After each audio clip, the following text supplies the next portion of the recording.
Bonjour tout le monde, c'est Mister Good Trade pour l'analyse de Vivendi pour le 11 juin.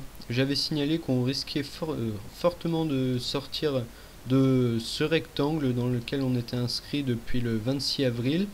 Eh bien, c'est chose faite et maintenant on est passé au-dessus des 38,20% de retracement de Fibonacci, ce qui indique statistiquement qu'on devrait rejoindre les 50% de retracement de Fibonacci, en tout cas au moins les toucher, ce qui n'a pas été fait pour le moment, donc à 13,93 €.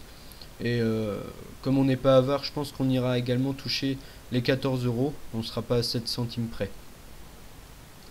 On s'est également donc extirpé vraiment une bonne fois pour toutes du canal baissier. Donc je le supprime, ça va maintenant être plus clair. Donc maintenant l'analyse est plus simple qu'avant.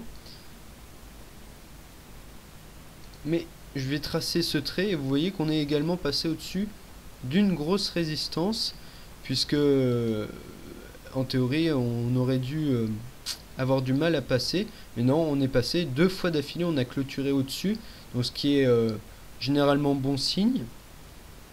Maintenant, à titre personnel, je pense qu'il est possible qu'on oscille entre les 38,20 et les 50% de retracement de Fibonacci pendant un certain temps, un peu comme on l'a fait précédemment. Si vous voulez acheter dès lundi, acheter sur la moyenne mobile à 7 séances ou 20 séances, le temps vraiment que la situation se stabilise à l'intérieur.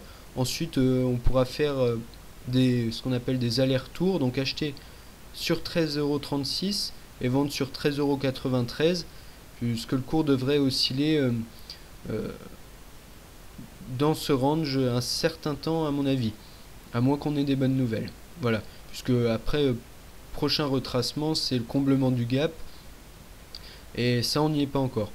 Voilà, autre chose d'intéressant, c'est qu'on a fait deux clôtures au-dessus des bandes de Bollinger en bleu pâle, et en théorie, comme elles s'écartent maintenant, on devrait avoir une troisième clôture au-dessus de ces bandes de Bollinger, mais j'y crois modérément car on va zoomer un peu pour bien voir. On a clôturé vraiment juste au-dessus de la bande de Bollinger, et donc c'est pas vrai, c'est pas très net. Donc j'y crois modérément, mais c'est quand même un signal à retenir. Maintenant, ce qui va être intéressant aussi à regarder, ça va être si on va venir faire un pullback justement sur cette ancienne résistance. On va la mettre en bleu puisque c'est ni une résistance ni un support pour le moment, c'est encore un peu flou. Et donc ce qui serait intéressant, ce serait qu'on aille tester donc cette ancienne résistance et que on rebondisse. Donc ça, ce serait très positif pour la suite.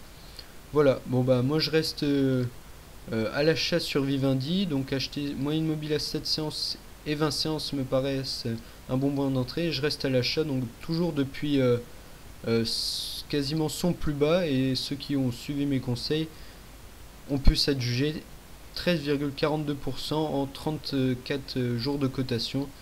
Je suis assez content. Voilà, donc en vous souhaitant une bonne semaine et à bientôt. Bon trade.